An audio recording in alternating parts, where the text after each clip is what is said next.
Before we dive into today's episode, I want to highlight one of the core values of Fame Ready: expansion. Because building a profitable business isn't just about creating something great, it's about differentiation and standing out. And if you run a retail shop, you know just how hard that can be. Your brand, whether it's a personal brand, a product, or a storefront, is shaped by what people associate with you. And for retailers, that includes what's on your shelves. Finding unique products your customers won't see in big box stores takes time. Sourcing can be exhausting, and tying up your cash flow in new inventory, that's risky. That's why I'm so excited to partner with Fair. Fair is the largest online wholesale marketplace connecting hundreds of thousands of brands and retailers around the world. It makes discovering unique products simple and testing new inventory far less stressful. Retailers get net 60 payment terms, which means you can sell your inventory before you even have to pay for it. And they offer free returns on first orders, so you can try new brands with confidence. And if you're a brand listening, Fair also helps your products get discovered by retailers globally without endless cold pitching, because you know we hate a cold pitch on this show. If growing your shop, differentiating your inventory, and strengthening your brand reputation is part of your next level strategy, I highly recommend checking out Fair. If you're a retailer and you haven't placed an order through Fair before, you can find the link in the show notes and use code Katrina10 for 10% off your first order. Now, let's get into today's episode.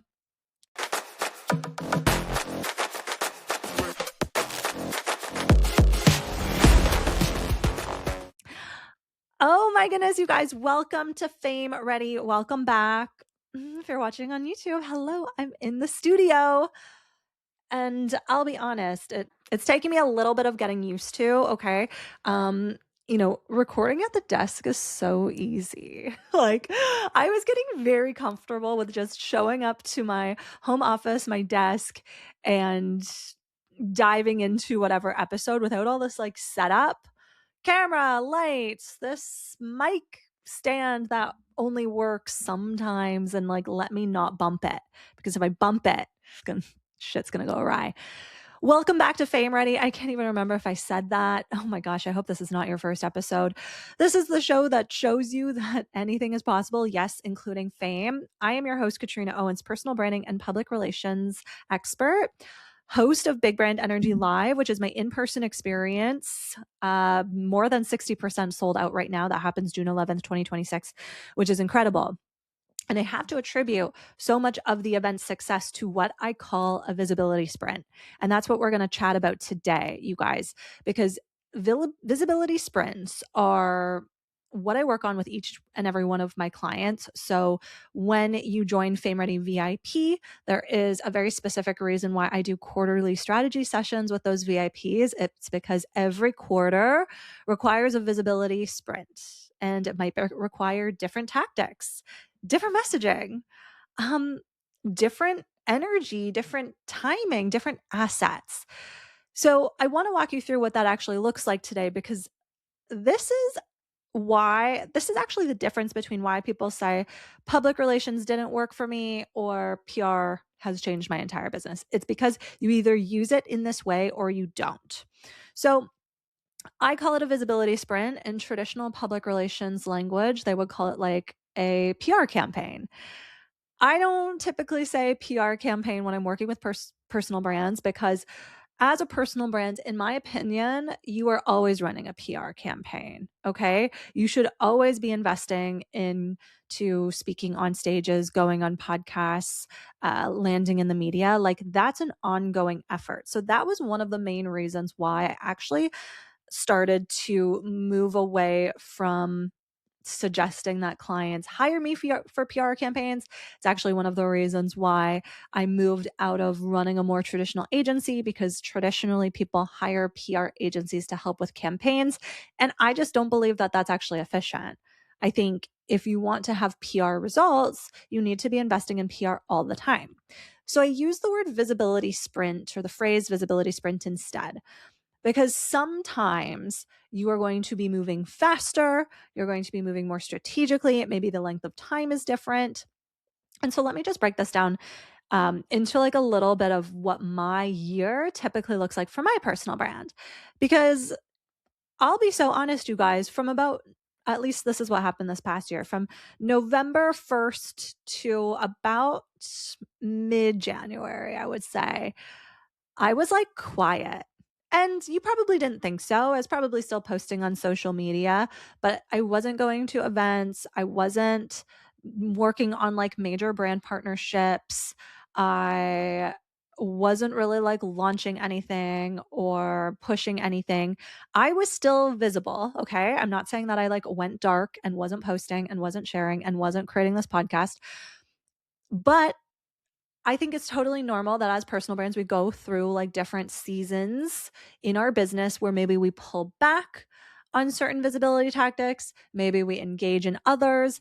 But as a personal brand, you should always have a baseline. And so I say this because I don't want you to take this episode and say, well, Katrina told me that I should operate in sprints, and in between the sprints, I cannot do visibility. Wrong. As a personal brand, your growth depends on visibility. So, what I want to break down for you today is how you can make this like really work for your brand, particularly from a revenue generating perspective. Because in its heyday, when people would hire, I mean, I guess they still do, but not in my world. When people would hire public relations agencies, you'd hire them for a campaign. You would say, "I'm launching this product. I want to achieve this many sales." And the PR agency would basically go and craft a strategy based on like where you would get the most eyeballs and even the most conversions based on what your goals were. So they would pick the different media types based on audience and platform size and niche, and then they would get to work pitching those things. So that's really the core of a visibility sprint also. So as a personal brand, and you've heard me talk about this before, maybe not for a while though, you should always have your North Star, your milestone, the big thing that you're working towards. Now, this doesn't have to be like the one thing you accomplish in your lifetime and then nothing else. But as a personal brand or as a highly motivated, high achiever individual, which I'm sure you are if you're listening to this podcast, I know you have something that you are wanting to achieve. Maybe if it's not in the next year, maybe it's in the next 2 years or 3 years. I was at an event earlier this week, the Self Made Breakfast Tour, and one of the co founders of the brand Birch Babe was speaking. And she was talking about how she knew that Birch Babe was going to become a $2 million company, or $2 million in revenue, I should say. She knew that that's what she was going to achieve in a certain amount of time, and she went on to do that. And if you were to reverse engineer it, I'm sure you would look at everything that she engaged in, knowing that she had the intention of each and every one of those tactics contributing to that goal. And that is what I want you to embrace for each and every one of the goals that you're working towards. So, here, a great example. My book is going to come out in fall 2026. So, I'll call it Q4 for now because I'm not entirely sure on the date yet. But every single thing that I am doing in the next, I mean, it's April, that's October. I can't do the math that quickly. So that's maybe 8 months away. Maybe it's less. Every single thing that I do and have been doing since the start of the year has been in support of building an audience for this book. It might not seem that way to you, by the way, because as I post and share and speak, I don't make any mention of this book. Maybe I drop it in once in a while, but it's not like a thing that I'm actively selling. And that really is the beauty of a PR campaign. We're not always like blatantly selling something. We're not always just like highlighting features and giving testimonials and saying, sign up for my wait list. One of the best marketers of all time is Taylor Swift. She is creating her own visibility sprints all the time. She knows what she needs to do to generate hype and curiosity and excitement around all of her launches. And she does this by dropping Easter eggs, which is what her fans pick up on. And when I think about you planning a visibility sprint, it's in support of that milestone, that big thing. It's the book. Maybe it's a big legacy offer you want to launch. Maybe it's your podcast. Maybe it's an event that you're hosting. It can literally be anything, but whatever it is needs to be big to you.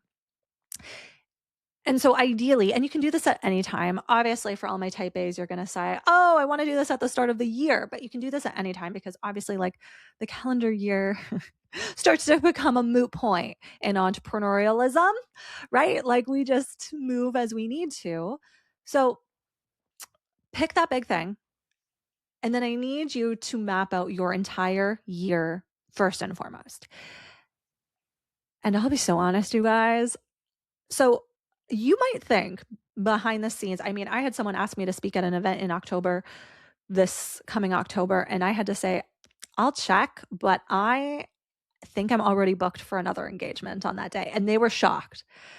But I am someone who, at this point, when you have a personal brand that's growing, that has gained momentum, that people want to hear from and see, you're going to find yourself getting booked out faster and faster. So that's why I want you to have a 12-month runway to be able to book in all these things for you. And also, the second part of that is always give yourself more time to launch something than less. Okay. I have a lot of clients inside the Fame Ready Entrepreneur program who want to host events.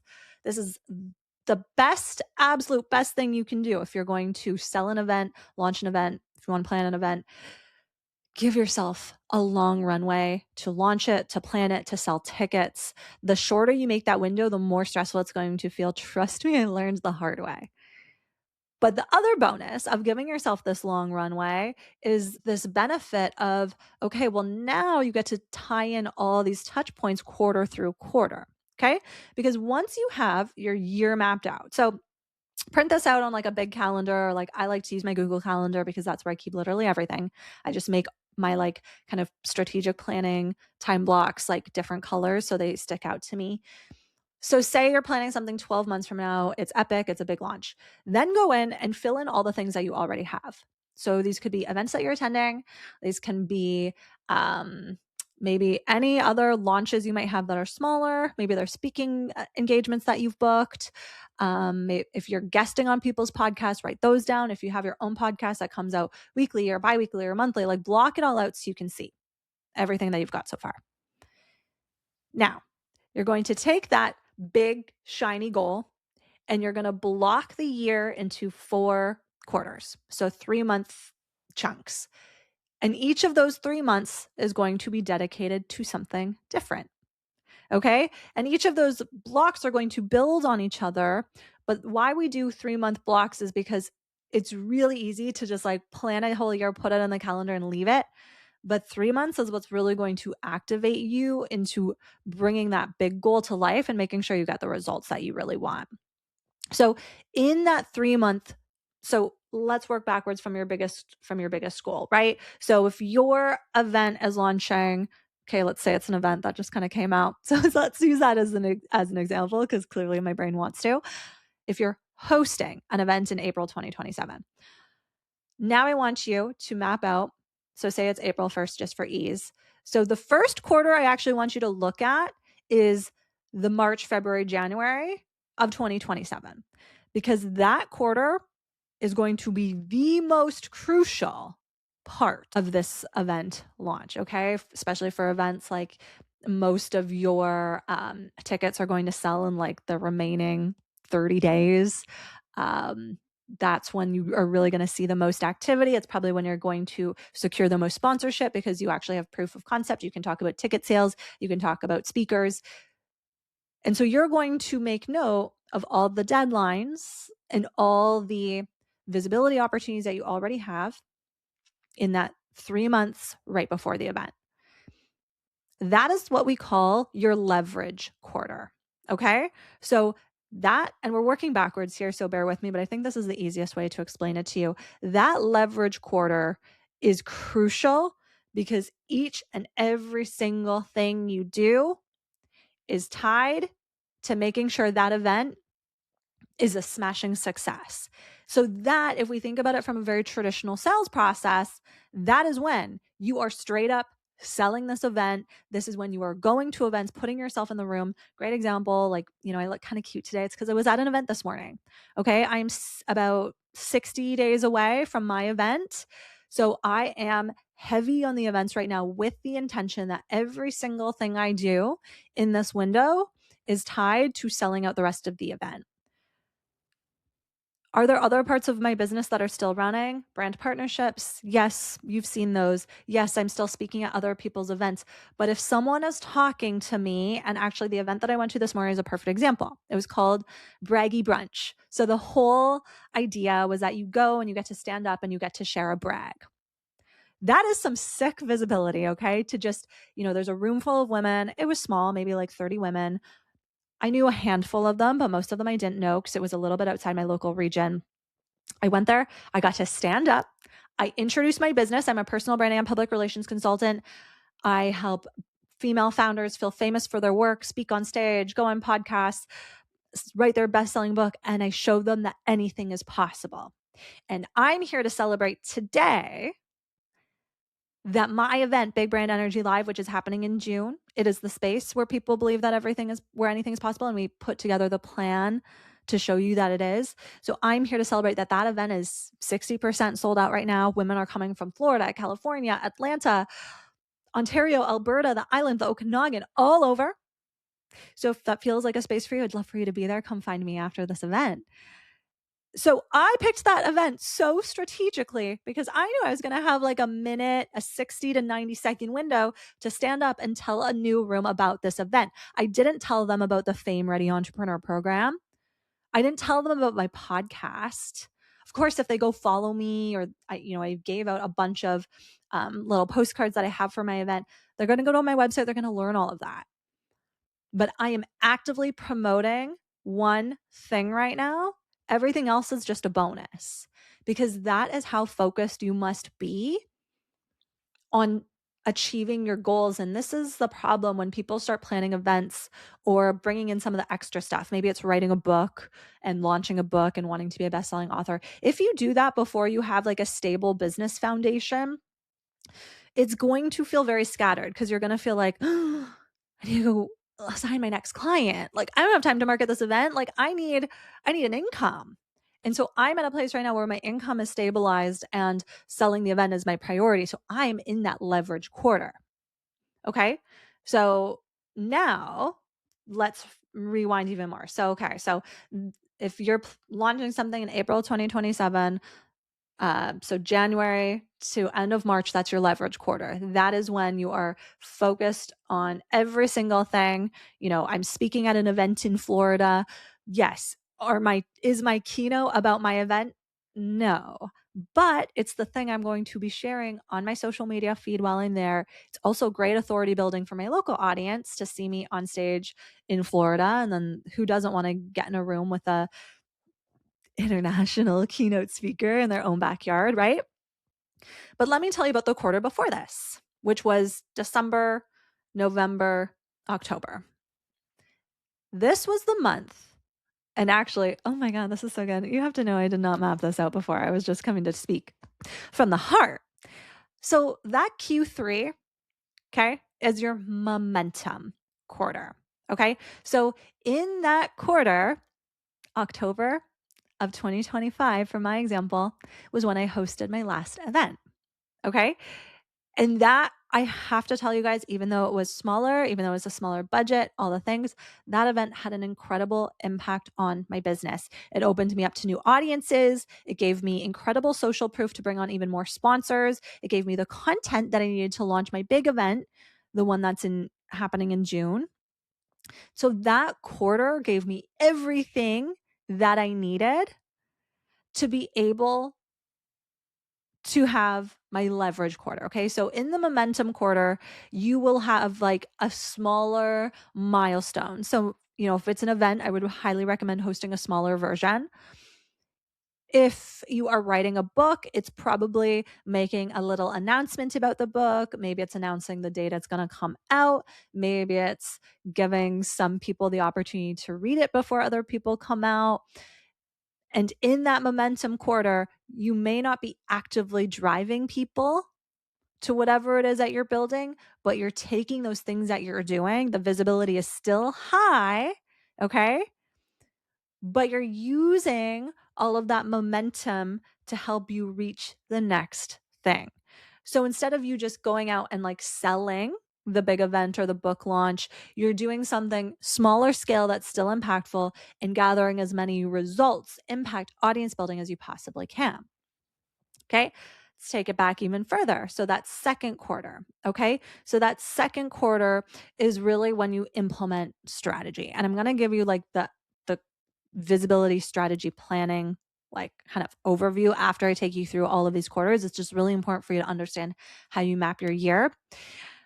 So the strategy quarter is when you're actively implementing. And this is when, so anytime we start a strategy, I know that we feel like we're going to hit the ground running, we're going to have all these incredible results, but typically takes at least 90 days to see the results of a strategy. So that's why Q2 is all about implementing. Q1, just so you know where we're going, is planning. Q1 is where you're kind of mapping out, you're doing this work, right? So you're mapping out what that big milestone is. You are marking out all of the things that you need to get to where you're going. You're mapping out the things that you already have booked, and you're creating the strategy. That's how you create the strategy. And then that Q2 is strategy implementation. It's when you take what you have. So maybe you're like, to really build my audience to have a best-selling book, I need to start going on more podcasts. I need to increase my visibility and go into different events and different rooms. Q2 is when you implement that. Okay. Q2 is when you really take everything that you started planning in Q1 and you activate on it. And I like doing things this way because I love being in a planning phase. For me, you know, my planning phase is actually the best between November to January. So you can pick the seasons that work for you. For me, like out here living in the Vancouver area, Pacific Northwest, the rain, the cold, the dark, that does not make me the best version of myself. But what does is the summertime. So I know that like my leverage and momentum quarters should be in the summer or even like September when it's still beautiful here, it's warm. And then I can let myself rest and plan after that. So you've got to pick what's right for you. And that's why I highly recommend, like, as you plan your milestones, I mean, you're an entrepreneur, babe. You get to pick when these things happen. So make that planning season like your cozy season. Because when you're in planning mode, you don't have to be pushing yourself to go out all the time, to be front facing, visible in person. This isn't this. Another disclaimer here. This does not mean you get to shut it all down and not show up at all. It just means that you're taking a little bit more time to do the internal work, setting up systems like we talked about in our last episode, and getting that all ready. So those are generally like the 4 quarters that you're going to move through in an entire year. This episode is sponsored by Adobe Acrobat. And this actually ties in perfectly with what we're talking about today, because if you're mapping out visibility for your personal brand, at some point, you need the assets to support it. I'm talking about things like your speaker kit if you want to pitch more events, your media kit if you want to work with brands, your sponsorship deck if you're planning your next event, or even just a clean professional presentation for your next webinar or workshop. Because visibility isn't enough, you guys. You need something to send when the opportunity shows up. And this is something we're actually building in real time at my Sweats and Strategy VIP Day on May 14th, which Adobe Acrobat is an integral part of. Every single attendee is walking away with a fully built, ready-to-use presentation they can immediately start sending out in support of their personal brand. And the tool we're using for that is Adobe Acrobat's Generate Presentation feature. What I love most about this is you don't have to start from scratch every time you need a new deck. You can literally start with an idea, a prompt, or even upload your existing files, and Acrobat will generate a structured professional presentation for you with layouts, visuals, and a clear flow already in place. For me, this is a game changer because I used to spend way too much time rebuilding decks over and over again, depending on the opportunity. Now I can create something polished in minutes, refine it, and actually focus on the strategy behind what I'm sending. So if you're someone who knows you need better assets to support your visibility, whether that's pitching yourself for speaking, brand partnerships, or building out your next event, this is a tool you're going to want in your workflow. You can visit the link in the show notes to do that with Acrobat. But let's talk about what actually goes into a 90-day visibility sprint. Okay. Because a visibility sprint is what's going to actually help you move through these 4 different types of quarters. So, you know what your big overarching goal is, right? Your big milestone. Let's use that idea of the event. So, whatever quarter that you're now in, okay. So, I'll have clients start working with me maybe midway through a launch. So we kind of figure out where in this planning, strategy, momentum, leverage journey they're in, and we try to place them. And then we look at the next 90 days and we're like, based on where you're at, in this flow based on what you really want to achieve for that milestone. Say it's filling a 100-person room. What do you need to do in the next 90 days to make that happen? And that doesn't always mean that in the next 90 days, the big thing happens at the end, right? Like if they're just joining me, maybe earlier on in the process and we have more time. But my biggest goal with each and every person that works with me or listens to this podcast or reads my book is action. So I want you to map out the next 90 days. And if you know what your big goal is, you should know in the next 90 days what you want to achieve that's in support of that big goal. So if you're like me and in June I want to host my 100-person event, I'll probably say, "Hey, by this date I want to be 60% sold out," which I am right now. And so in that 90-day period, what do I have to do to make sure I am 60% sold out? And I would break it down week by week. It's about 12 weeks. For me, I'm picking out an event to go to every single week. Doesn't mean it has to be an expensive event. Doesn't mean it has to be a big one or one that's all day. The one I was at this morning was like a 2-hour breakfast. I've been doing a lot of breakfast lately, which as not a morning girl, that's kind of hard for me, but it's really worth it. So you do these 2-hour breakfasts, and I know I'm doing these events. I'm going to one every single week because this is part of my visibility sprint. I actually woke up this morning and like I had an alarm go off, and I very rarely use an alarm. And Gabriel's like, what are you getting up for? And I'm like, I have to go to an event. He's like, what's with all these events? And I'm like, it's event season, baby. Like we are in the season of me being hyper visible in support of my own event, because you know who goes to events? Women that like events. So where's the best way to find the target audience for my event is at other events. So that's where I've got to show up. That is part of my visibility sprint. The second part of my visibility sprint is really my social media content. So that means, instead of actually a shining example of this is November through January, I probably wasn't posting every single day. I was still posting around 3 times per week because that is really the baseline I set for myself, but I wasn't posting every single day. I didn't need to. I wasn't in an active launch, I was bringing in clients regularly. So the extra stuff wasn't really necessary. But right now, because I'm in this visibility sprint where the best way to sell anything is by brand awareness, you have to talk about things over and over again. You have to develop the different angles. You have to give people all of the different reasons why they should attend. I'm showing up on social media every single day to talk about my perspective, my event, my offer in as many different ways as I possibly can. And in that too, there might be other marketing tactics you realize you need. So for me, I'm realizing, okay, like at this point, I should engage in with my Chamber of Commerce and see if there are some marketing opportunities that I can purchase through them to get my event out to their audience. Or another great example is I'm a sponsor for one of my clients' events that's coming up. The reason why I decided to sponsor that event is because I knew that the women in that room would be one of two things: either perfect attendees for Big Brand Energy Live or perfect ideal clients. I don't think I would have sponsored that event at that particular time if I didn't have my event, because there would be other ways for me to generate visibility and clients. But for me, trying to fill a room and really make myself in as many visible ways as possible, sponsoring that event at a time when I'll be at that event, the tickets will be for Big Brand Energy Live will be closing in about 30 days. That timing was amazing because that's peak ticket buying period. So I was like, get me in there so I can get in front of this audience.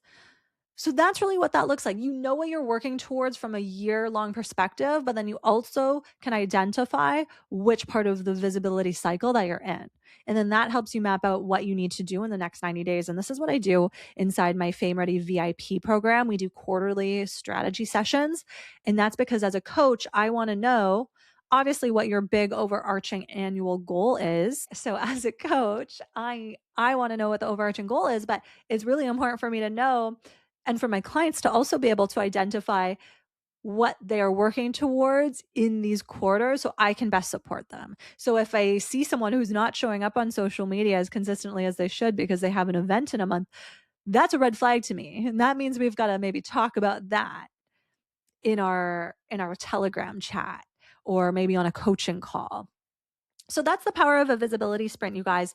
And I'm really excited because this is something that we're going to be able to do at Sweats and Strategy, which is the VIP day for Big Brand Energy Live happening on May 14th in Langley, British Columbia, Canada. So the reason why I do the VIP day for Big Brand Energy Live about a month in advance is not because I want to exclude all you wonderful women coming from afar.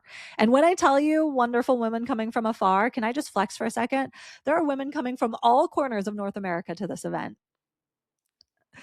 March 2025, Katrina had no idea that this is what was waiting for her, by the way. So if you're working on something, you've got a big milestone you're working towards, just know it's out there. You just got to keep planning the visibility sprint, visibility sprint. But the reason why I host this event a month in advance is actually part of the visibility sprint. Okay. The reason why I do this is because every time I've hosted this event prior to this biggest version in June, I've known that I've needed like a smaller touch point for content, for testimonials, for word of mouth.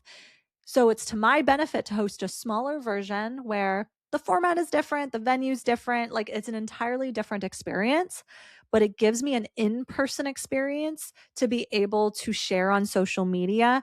And it's another talking point, another angle. So when you see me with this like random small group, it's retreat style. We're going to have a matcha bar. I'm co-facilitating with a great new friend of mine, Christine Bano. And that is all because we're giving these 12 women that are in the room a VIP experience, a Big Brand Energy VIP experience where they're going to plan their own visibility sprint. And I do this too. So obviously, I love when things are dual purpose. So a lot of the time, VIP guests actually go on to become clients of mine. And being in this retreat style setting where we're working on things that I actually facilitate in my coaching is a great way for VIPs to decide if I am the right coach for them. So that's another part of why I include this VIP day in Big Brand Energy Live. But it's going to be a really great day. And another thing that I'm actually going to integrate too that you'll see come to life is like a virtual networking session. So I'm going to do this probably towards the end of April in support of Big Brand Energy Live. You don't have to have a ticket to be able to come, but it's another way to really see the vibe of the room, see the types of women that come to this event, absorb some of the content. And I just think that that is like really, really powerful. So that's a visibility sprint, you guys. This type of planning has honestly changed my life, but this is how you actually get really intentional with your efforts. This also allows you to budget. Okay. I have a lot of clients that'll be like, I feel like I need to go to so many events or invest in so many things to be able to like reach my milestone. And you are not going to achieve the things you want to achieve without investing in yourself. But this allows you to pace things out a little bit more. Like this allows you to see like how much money you might need to allocate to travel in a quarter. If there's like content shoots or websites or branding or different things you also need to invest in, you can kind of build that out so you can see what your cash flow is like. Or maybe you do need to bring on another client to be able to activate something else in your business. And so you'll know that you, in one of your visibility sprints, you're actually focused on client acquisition, not in the momentum or leverage quarters, you guys, but earlier on in the strategy. This is like money is part of the strategy, right? So while you're planning everything out, event budget, that sort of thing, you're like, oh, in my strategy, client acquisition, to make sure I have enough cash flow to keep me comfortable during this, that it's actually part of the process. And so that's an important thing to identify too, because you always want to make sure that, you're running a profitable personal brand. So that's the visibility sprint, you guys. If you're interested in experiencing this in real time at Big Brand Energy Live, head to the show notes. We're 60% sold out, probably a little bit more than that by the time this episode comes out. You can use code FAMEREADY to save some money on your ticket. And if you like this episode, please Follow me at Katrina Owens PR on Instagram. You can follow the podcast at Get Fame Ready. Please, please, please, I'm begging you on my knees to leave me a 5-star rating wherever you listen to podcasts, Apple Music, Spotify. It helps more incredible people like you find the show so they too can believe that anything is possible for themselves, especially when they've got a visibility sprint in their calendar. Okay? I'll see you guys all next week. Toodles. Today's episode is brought to you by Megan Buggy, meta ads and funnel strategist and author of the upcoming book, This Is Why Your Ads Suck. If you've ever opened Ads Manager, seen disappointing results, and thought, I have no idea what's actually wrong, this book is for you. Megan shows online business owners how to stop guessing, stop blaming the algorithm, and start reading their numbers like a real CEO. Inside the book, you'll learn how to spot the real leaks in your marketing, whether it's your hook, your ad copy, your landing page, or your funnel, and what to fix first so your ads finally bring in leads and sales consistently. If you're ready for ads that feel human, aligned with your values, and actually convert, head to youradbestie.com/early access to join the launch list for This Is Why Your Ads Suck. Thanks for being a proud supporter of the show, Megan.